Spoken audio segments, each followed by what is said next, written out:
So now we get to turn to Asia. And before we get into Asia, we just want to remind you, please like, share, subscribe. We appreciate any feedback. This one is going to be a little bit longer, talking about the implications on the geopolitical side. And before we get into Asia specifically, we just want to talk about Iran, because obviously we've talked about the deal that Iran and China had. It's now been ratified. It's not enough to save them, but it has unlocked more crude into the market, specifically into China. But Iran has talked about how they were going to increase their mobilization to enrich uranium, and so Natanz was where they were going to start to see this increase. So the Iran's Atomic Energy Organization says that Natanz nuclear facility was hit by a terrorist attack hours after it said an accident had caused a power failure. So according to the spokesman, an incident has disrupted the electrical distribution network at the uranium enrichment facility, the same facility that Israel targeted back in 2020. Chairman of the Iranian Parliamentary Energy Commission, vandalism at cable distribution site involved emergency power batteries that, in a complex operation, destroyed both the power distribution system and cable in an explosion, cutting off power to centrifuges. To be clear, all of these power lines are underground, and they're about 40 meters underground. So just think about where you're going, like how deep these are, and what kind of intelligence you needed to carry this out. So we've talked about in the past. Now, not to say that Iran isn't something to watch or to discuss or to be concerned about some of their actions. They're coming from a point of weakness.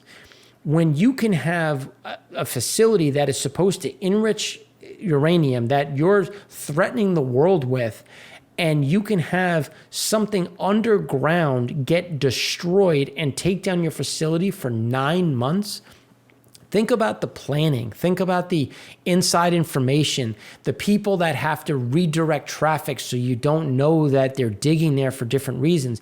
This is given there was probably Israeli influence or U.S. influence, but this also takes an inside job. Like, this is not something where we're just going to cross the border. The CIA is going to say, here you go, guys, go ahead and do it. No, there's going to be inside intelligence, which comes down to the regime is leaking like a sieve. You have a lot of intelligence leaking out, which is why it would be a mistake at this point to try to come back to a new deal, given that you have them on the ropes. But it's good to negotiate one, because if you have one in negotiation, and then if there is that regime change or there is that pivot at the election, you already have something in hand that you can sign with the new government to support a more democratic move. You have something to pivot over, which again is a smart way to play it. So this is again something to watch as this becomes. We've had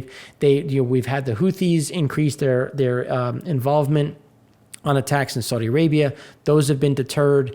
We continue to see this influx of activity, but it's a matter of acting from strength and/or weakness, and that's why we continue to point to Iran in general. Now, to wrap up, just to look at this in general, another thing that we want to talk about is what's happening in the Malacca Strait. So the Malacca Strait is very shallow, and when a submarine goes through the Malacca Strait, it has to surface.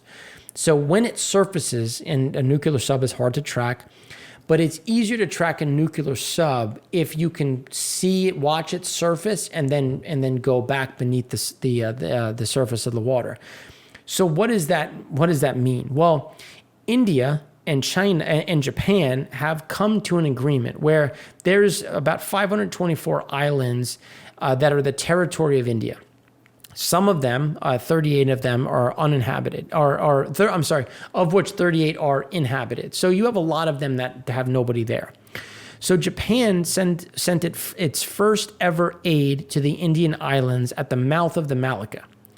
They also sent equipment that can monitor China's vessels up close. So this is, again, a unity or a united front when you think about managing and monitoring Chinese activity. So At the top of the show in segment 1, we talked about what has happened with Taiwan in terms of, we went through technology, the supply chain issues, the U.S. sanctioning 7 Chinese supercomputer companies, the Taiwan Semiconductor, not accepting new orders from one of them with more to come. U.S. is sending a diplomatic group to Taiwan to show support and unity. All the while, Japan is increasing its involvement in India. And I mean, most of this equipment is going to be U.S. equipment. So just consider where this is positioning as we continue to have this paddle ball back and forth of action, reaction, then a reaction to the reaction, and then a reaction. So we're continuing down the slippery slope, and I just don't see it stopping at any point in time.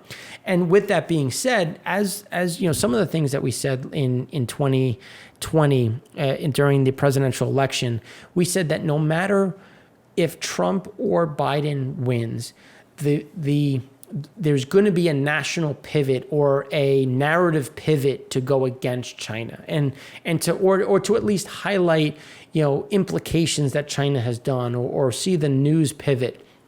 And that's increasing. And not surprisingly, what is your overall opinion of China? Is it favorable, most favorable, mostly unfavorable, or very unfavorable? So here you can see that, there's about 20% that are saying very or mostly favorable. So you're seeing that people are starting to get swayed. Now, it started back in 2017. Like, this isn't new. It's just accelerated on the back end of it. And just given where the pivots are now, not to say that we're going to have a war, but in order to handle some of the complex implications or the rising costs, you have to get consumer buy-in, and you need that by pivoting and pressing the issues in the news to educate people. And that's why when you look at partisan favorable opinions of China, Republican in 2021 is 10%, down 13 points. Independent is at 22%, down 17 points. And Democrat is down to 27%, which is down 8 points over 2020. So you're getting a partisan buy-in on this. Let's hold back on China and let's understand them a bit better. And again, you're starting to get some of this buy-in from it, but it's also two-sided. So it's not just the U.S. This is also coming from China as well. So when you look at those numbers, then you look at what Vice Premier Sun Chunlan, who chaired a national vocational education conference in Beijing. It's again all about that re-education. It's about, it's all about China. We need to drum up China. And here's a quote from Xi where he said that vocational education was key to the China dream. Party committees and governments at all levels should increase policy support and investment in vocational education and raise the social status of technical personnel in order to provide powerful talent and technical support for the realization of the Chinese dream of the great rejuvenation of the Chinese nation. Again, this is something that we've been talking about. They continue to kind of drive, like, it's not one-sided. So the U.S. is increasing its push on the narrative, and China's doing the same thing. The problem is China is struggling to rejuvenate the younger side of the party, and that's why this has become a much bigger focal point when we look at the 5-year plan. Now, while all of this is happening, we have to look at growth in total loans outstanding. So the growth in total loans outstanding, so far in 2021 came down a little bit in terms of, is an estimate, because as the final numbers are coming out, they're actually surprising to the upside, and we're actually seeing total loan growth increasing and coming close to 2020, which is a net negative for what they're trying to accomplish, which is taking debt out of the market and trying to tighten up as they continue to see things run a bit hot in the country. And there's a lot of this, let's just say, in the most recent Trivium, which is where some of these quotes come from, as well as the Chinese Beige Book, they're cracking down again on provincial governments, on local governments, because they keep saying you guys are hiding debt, and it's eating into tax revenue. It's eating into the cost overall, and that's where we continue to see some of this pressure, which is why this is becoming a bigger issue. So when you think about those numbers, the minister of the deputy finance minister, Juan Han, kicked off a press talking about what are the tax cuts going to look like and how fiscal priorities have shifted through 2025. So tax and fee reductions has exceeded 7.6 trillion renminbi, including 4.7 trillion of tax cuts, 2.9 trillion of fee reductions. The State Administration of Taxation estimated the country's overall tax burden dropped from 18.13% in 2015 to 15.2% in 2020. Again, trying to supplement for the trade war as well as COVID. So Beijing is trying to tighten fiscal constraints, but again, that also means that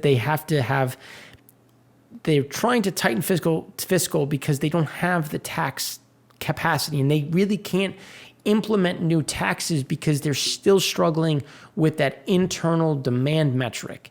And that's why they don't want to raise taxes too fast, but they keep seeing more and more debt coming out, which is why they're trying to adjust it. And so after all, funding for the 14th five-year plan's ambitious goals needs to come from somewhere, and you're going to have to see some of this. So, but it's also it's also been a non-starter since many government officials stashed their wealth and property, which is why you've seen this unwillingness to come after some specific sectors, which is why when we start looking at, okay, well, what are bond defaults doing? Well, let's look so far in this period. So onshore bond defaults by China's state firms hit a record in 2020. Now, total onshore defaults continue to drive higher in 2021, and onshore SOE defaults also continue to drive higher. And if you look back on the SOE side, the SOEs have always been protected, but now there's a semblance of, well, we need to get back to some normalcy. We need to attract new money. So we want to show that there's some sort of, means of understanding what is behind, the curtain, if you will. So then when we look at what is being talked about. So we see the defaults, and there's someone has to be blamed for some of these defaults. And when we keep talking about what is happening in China in general, so People's Daily, which is the propaganda arm of for news, it bashed a lot of the underlings and a lot of the government officials for poor dual circulation strategy implementation. We've only known about dual circulation strategy since the end of last year, and it became official in this Congress, but they're already being blamed for implementation because we're already seeing struggles in consumer demand because, again, we keep talking about demand versus supply, where local demand remains a problem. And they go on to say, and here are some quotes, some officials don't care about building a nationwide unified market and just focus on building their own small circulation. Again, coming back to how the party members hide their money in property and real estate. Again, coming back to why is that not being talked about? When it comes to developing choking point technologies, some officials will seek to build everything by themselves. They disregard industrial reality and are obsessed with big and high-end projects, which often lead to projects being abandoned. Again, tax issues, blaming them for the tax issues and the debt issues. When it comes to expanding domestic demand, some officials just inflate investments and overstimulate consumption. Overstimulation. We keep getting this back and forth about draining the stimulation out, trying to tighten up. So it is, and that's why it's going to be a battle back and forth. So then when we take this to the next level, let's look at holiday spending. So we had the holiday, in the Minister of Culture and Tourism estimate of how many people traveled over the holiday was an increase of 144.6% year over year, 94.5% versus pre-pandemic. But tourist consumption over Qingming reached 27.2 billion renminbi, which is 56.7 pre-pandemic levels, a little over half. Again, two reasons here. More tourists stayed close to home, opting for local day trips. I think that's going to be more of a universal thing, especially given China I mean, they don't really have COVID. So they say. So if we take them at their word and they don't have COVID, they're still not traveling. And it comes down to what kind of, consumer do they have there. Hotels and tourist attractions were offering huge discounts as well. So even if you did travel, there was also less you're spending. So that's also going to eat into it.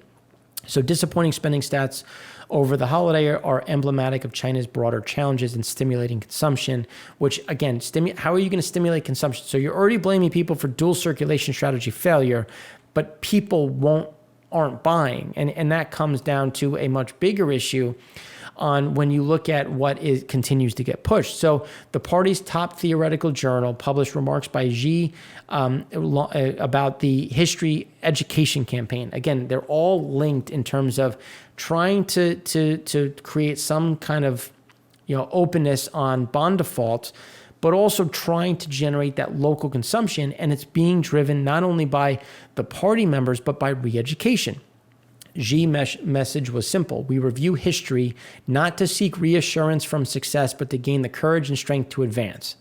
So Xi explained, at present, our country's development is facing unprecedented risks and challenges, both domestic and international, and in political, economic, cultural, and social fields, as well as those from the natural world. We must get enlightened from history. We must prepare to respond to challenges in the external environment for a long time. Again, dual circulation strategy helps replace the need for China, for the U.S. These are things that they need to look for, but Xi is cracking down on party discipline as the biggest risk to party rule. So he's trying to get people to fall in line. All the while, we keep seeing new loans accumulate. China new loans going higher. China aggregate financing finally dipping a bit below 2020, but on the aggregate, we're seeing all of these shifts up, which is, again, these continuous headwinds to how are they going to kind of tamp down some of this inflation. So taking that into view, we have to look at, what did Zhenhong say from the Director of Financial Survey and Statistics.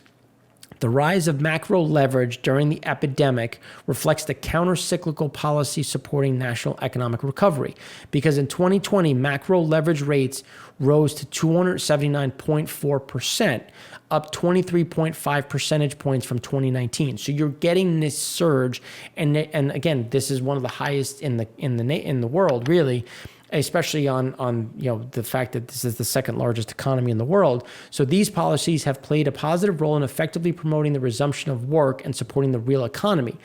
But the real economy is being driven by supply, not demand, which is why they keep trying to drive that demand levels. But what is going to happen in 2021? With the return of the economy to normal being the operative word here, the increasing momentum of internal growth and the implementation of sound monetary policy that is precise, flexible, and reasonable, China's macro leverage rate is expected to remain basically stable. So they're trying to tamp down, not take too much out while helping the GDP grow, but consumption and the C in that number remained in that calculation remains the biggest problem. So for months, leadership has repeatedly signaled plans to ensure macro leverage ratios remain stable this year. And last month, the PBOC told major banks to rein in loan growth for the rest of 2021. So this is going to be for the foreseeable future. But post-pandemic credit growth is going to be disappointing. But the thing is, don't expect it to last. Now, the question is going to be as we drive higher, because what is going to be the next issue? The next issue is just the rising cost. We keep seeing costs going up, which is why we keep seeing the adjustment of, we need supportive tax policy for small and micro enterprises, which came straight from Premier Li, who keeps talking about income taxes will be halved for micro and small enterprises and self-employed individuals that make less than 1 million renminbi. The VAT threshold for small-scale taxpayers will be raised to 150,000 renminbi in monthly sales from 100,000. Again, trying to mitigate and promote the micro small cap while trying to drum up some of that, which is, again, trying to manage growth and manage the loan growth side of the equation, which is why when we look at factory price increases, the producer price index exploded to the upside. And again, China is the largest exporter to the US. So this is going to be something we're going to feel, and they're also feeling it locally. The consumer price index rose 0.4% year over year, compared with 0.2% year over year decline in February. So the decline's over, starting to see those increases now. The producer price index rose 4.4% year over year versus 1.7% year over year in Feb. For now, consumer price inflation is weak in the region, but when you look at what's happening in general, the concern is that raw materials increasing on in the upstream is going to get pushed down. So the construction sector is already likely to be weaker this year as Beijing clamps down on real estate. Consumer goods manufacturers will struggle to pass on higher raw material costs to local households. So then when we look at the mergers, now you have the two chemical giants merging for approval between ChemChina and Syngenta.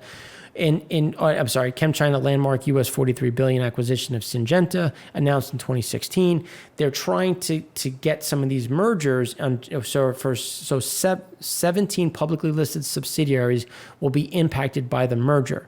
A merger of this size is easier said than done, but they're trying to integrate assets, and they're trying to integrate on a greater scale. This is just one of them in terms of the mega merger, but they're looking to get some unity based on the size of China and trying to get people or companies to go out and purchase in tandem to try to increase and get the best price possible.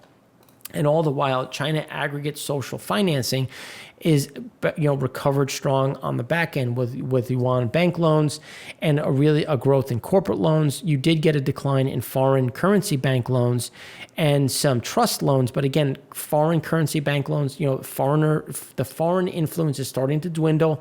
They're trying to stimulate. So this is where they keep talking about getting some of that social financing down, but it's tough because if you take it down, what is the growth going to be? You've already tampered down your expectations in the market, but are you willing to realize a 6% growth rate, even though most people are expecting 8%?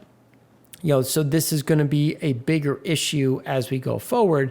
And when we look at the advisor of Kai Fang gave a speech in which he shared his thoughts on China's most pressing economic challenges. He's an economist in terms of what he does, and he joined on Monetary Policy Committee last month. Kai is worried that domestic consumption still hasn't recovered from the pandemic, with poor consumption may become a risk, and a long-term risk at that. China's shrinking workforce is dragging up productivity, growth, and returns on capital. When China's population starts to shrink in the next 4 years, it will create a supply shock, constraining the potential economic growth rate, and a demand shock as the numbers of consumers decline. So you can't, again, coming back to this dual circulation strategy and replacement or removal of China, of as much reliance on the international world, specifically the U.S., and rising at a faster pace so far when we look at what is that debt ratio and just where we continue to see those debt levels continuing to drive higher, even though they're supposed to be lower or at least in line with 2020. So Beijing wants to bring 100 million rural people into the middle class. That costs money. So there's all these conflicts onto what is going to matter more to China when you look at growth. So Xia was explicit that that this isn't charity, it's cold hard economics. If these 100 million people can enter the middle income group, their consumption will create huge potential for economic growth. There's not a time frame of moving these 100 million people into rural residencies, but again, this is the shift. And it would also help to realize the dual circulation strategy. Again, this is the common theme that we keep seeing. And I know it sounds repetitive, but we're just showing that this is hitting on all levels of their economy, and they're very focused and concerned on inflation. So China exports, missed to the downside when we look at the overall exports. So exports came in at a growth, and this is against the renminbi, came in at 20.7%, and the expectation was for 28.6%. Imports surprised to the upside, came in at 27.7% versus an expected 17.6%. So it'll start to average out. So, the fact that imports were up is a net positive. You'll start to see some of those exports, but price increases are real and people are already moving their supply chains. So we need to look at, and the import side is also speaking to better local demand. So maybe we're starting to see some of that balancing. These are going to be things to watch when we start to talk about what is happening on the export-import side. And now to look at it from a different perspective, when we look at what the economists were invited to because they want to talk about recent inflationary pressures. So the invitees noted that rising commodity prices were increasing operating costs for companies. So as costs go up, export prices go up. So how are you going to try to mitigate that and try to get in front of it? And these comments signal that the upstream inflation is an ongoing concern for policymakers. So the Financial Stability and Development Committee continues to kind of harp on this. And then when we look at inflation could hit workers hard, and they're trying to come up and this is Vice Premier Lee Hay, trying to come through and figure out how do they address inflation to mitigate some of these issues. So then when we look at EM and core CPI, here you can see CPI starting to trend up. This is an Asian problem. This is not just a Chinese problem or Indian problem.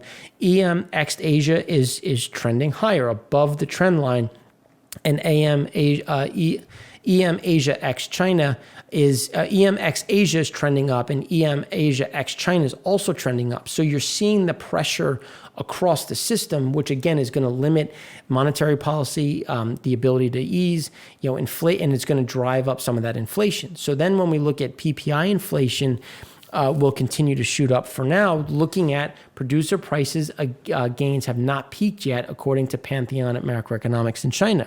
So when we look at just what are commodities doing, what is processing doing, this is where we're still at the early stages of these increases. And even once we hit their estimated peak, it's not going to normalize soon. So again, that's why they're so concerned about trying to protect some of these numbers. So then when we look and we take, okay, well, where is the CPI 1 month advanced versus CPI services inflation?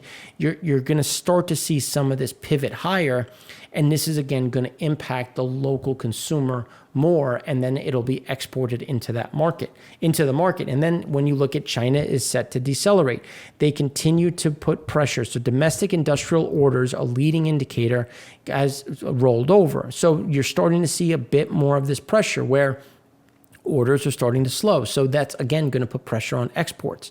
Then when you look at banks' claims on non-financial corporate and household starting to come down, banker survey, average loan approvals, and bankers' reception, again, all of this is pointing to additional pressure in the market and seeing some of this cooling off, which should be a net positive for trying to pull some of that inflation out of the commodity sector.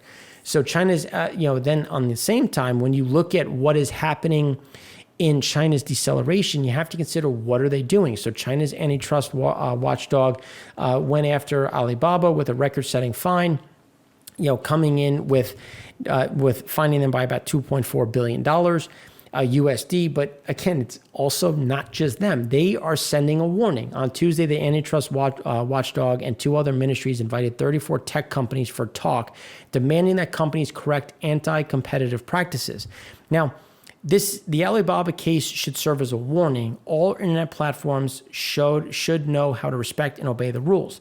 They're also saying, don't even come close. Like, if you even come close to crossing the line, they're going to come after you. Again, trying to slow and create some of this friction as they're starting to get out of line, and they're trying to bring them back in line. So the People's Bank of China and 3 other financial regulators disclosed details about Ant Group's restructuring plan. So they also went after Ant, they severed the links between Alipay, the company's popular payment service, and Ant's small loan and credit card business. That means Ant will no longer be able to use cross-promotion and generate business, barring the company from collecting additional personal information, requiring Ant to be a financial holding company, mandating Ant reduce leverage. Again, all of these things are just coming at Alibaba for, again, it all started when Ma came out against or said something critical against Xi, and then the paper that they own said something negative about a lot of, several of their officials. So then when we look at debt owed to Chinese lenders.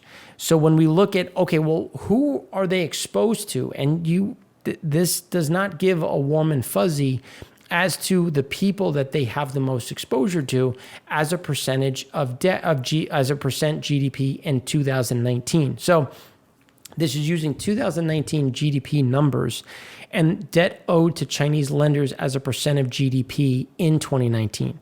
So just look at the level of exposure to very subpar countries.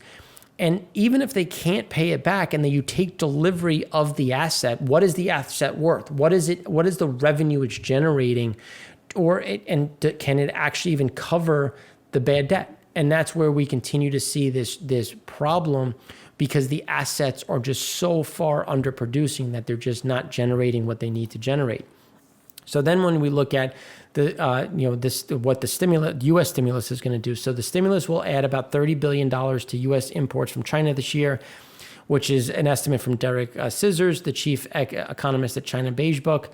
And if all the stimulus dollars were to be spent rather than saved, it would be about $40 billion. So when we look at the raw materials, the broad money supply is shrinking in China.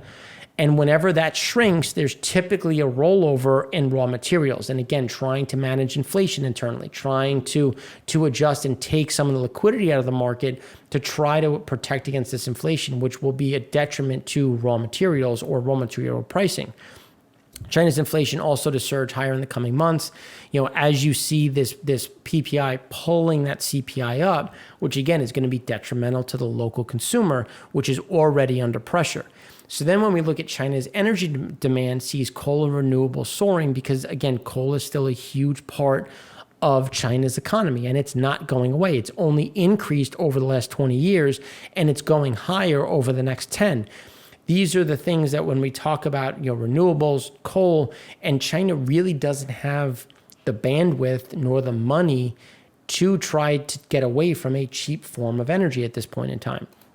And that's why when you look at Asia financial conditions overall, you have a support of strong growth rebound. The thing is Asia ex-China and India GDP growth. So it's going to be a matter of where do those conditions go? Now, Asia ex-China and India financial conditions has gotten better. But in earlier segment, we talked about how we're actually seeing monetary policy tighten and COVID cases starting to increase, which is why we think that this is going to flatline. There's still going to be growth, like GDP is still going to move higher, but some of that ease or of financial conditions is paring back, and we're starting to see rate increases at the central bank level.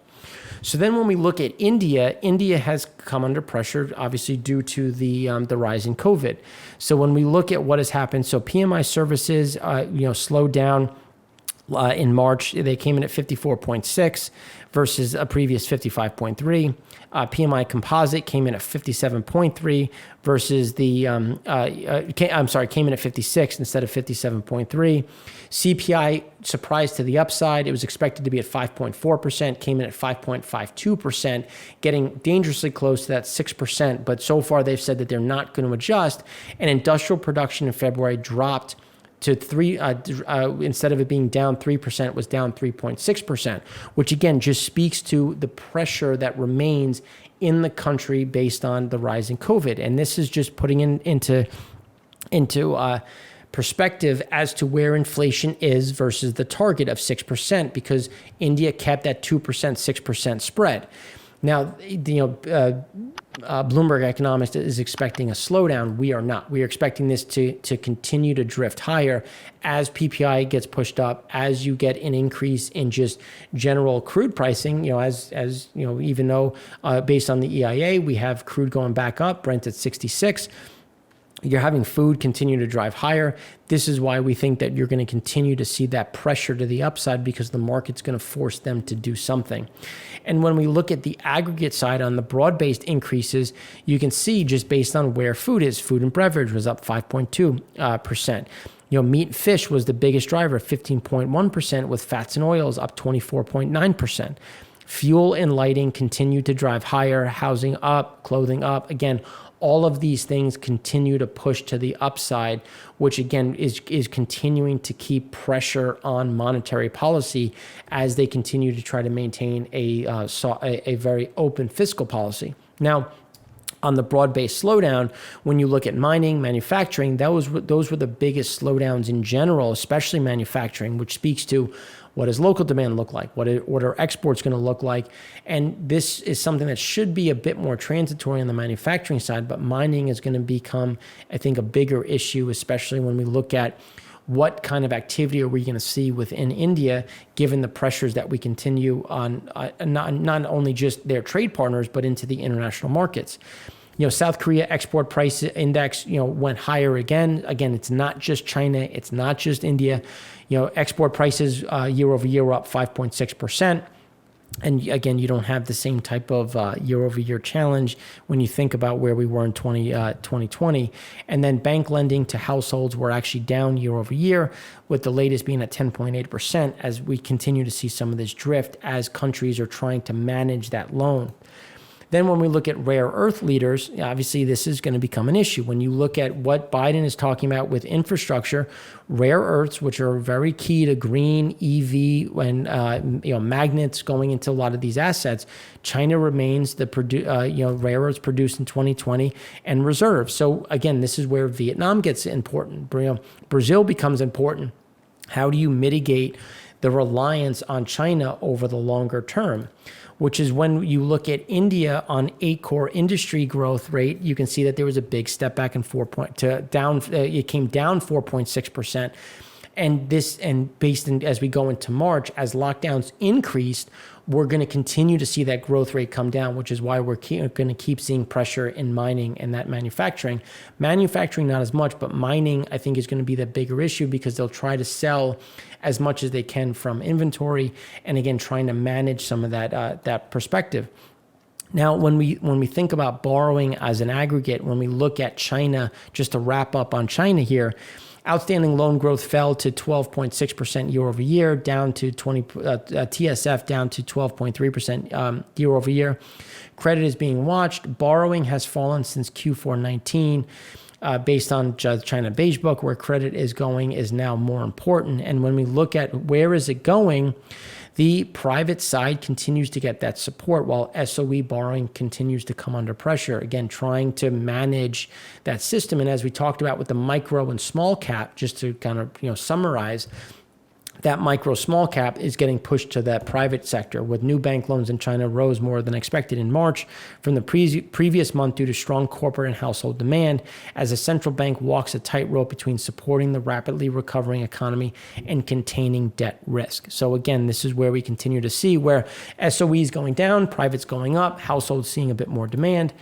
So Chinese banks extended 2.73 trillion in new loans, as we were talking about, and pushed bank lending in the first quarter to a record high of 7.67 trillion yuan, according to Reuters calculations. It beat the previous peak of 7.1 trillion in the first quarter of 2020. So again, getting that surge still. The surge in loans has led to worries among authorities, with financial regulators telling banks to trim their loan books this year to guard against risks in the emerging bubble, with the bubble emerging. Despite the March surge, growth in outstanding yuan loans eased to 12.6% versus the a year earlier compared with 12.9%. And then this is coming from an economist with Commerce Bank. When you look at growth of outstanding total financing, a broad measure of credit and liquidity in the economy, slowed to 12.3% in March from a year earlier and from 13.3% in Feb. So you're getting these friction points that, again, we continue to talk about, which we have to watch to make sense of. Then when we look at the spread between SOE and private firm interest rates have skyrocketed. Also, corporate bond issuance at SOEs similarly fell to one of the lowest levels on record. So you're seeing this bifurcation where private, and when you look at the spread between the two, are starting, the interest rates are increasing as you look at inflation, PPI, fear on defaults, which is why they're trying to manage that expectations. And then when we look at borrowing and rates by sector, you can see where the trend is in terms of commodities, where the rates are continuing to drive higher. And this is a big problem. They're trying to manage rates. And this is looking at quarter over quarter. As we do get more pressure and real estate construction has seen some declines, but everything else is seeing an increase by 380 basis points in services, 230 basis points in retail. Again, this is the driving problem that we continue to see in general, which is going to be trying to manage stimulation while protecting against cost, because as you borrow more, your costs go up, your interest expense goes up, your underlying cost on the product goes up. So now to look at this, corporate borrowing, large firms versus small, medium enterprises, you can see that you're getting this, the large companies are borrowing less as they continue to pivot into the SMEs. Again, pointing to what we've been talking about in terms of some of those quotes that we've been coming through with, where we're seeing more of this in general. So that was just commentary. These are the actual data points that really show this shift. Now, to round out, in terms of where things go in general between the Himalayas and China and India, China continues to propose a mega dam, which would be about 60 gigawatt capacity, or a super dam, which would take away a lot of water capacity or potential capacity that comes through from India into Bangladesh, and a lot of this water is used for farming. So again, this is going to be another friction point. Not to say it's going to get done, but again, these are things that are being talked about because it was mentioned in unscheduled plan reveal in March. But we're going to have to see, what does this look like in general, and is this something that is just, we could do this if we want, but we want to just negotiate, because water has always been a key focus in the area given the shortfalls. So I know we covered a lot. We didn't have the econ show last week, so here we are catching up on everything. Let me know if you have any questions, if you want me to go through anything in more detail. So we always appreciate your support, and comments are always welcome. Again, I'm Mark Rossano, founder and CEO of C6 Capital Holdings, coming to you from Primary Vision Network.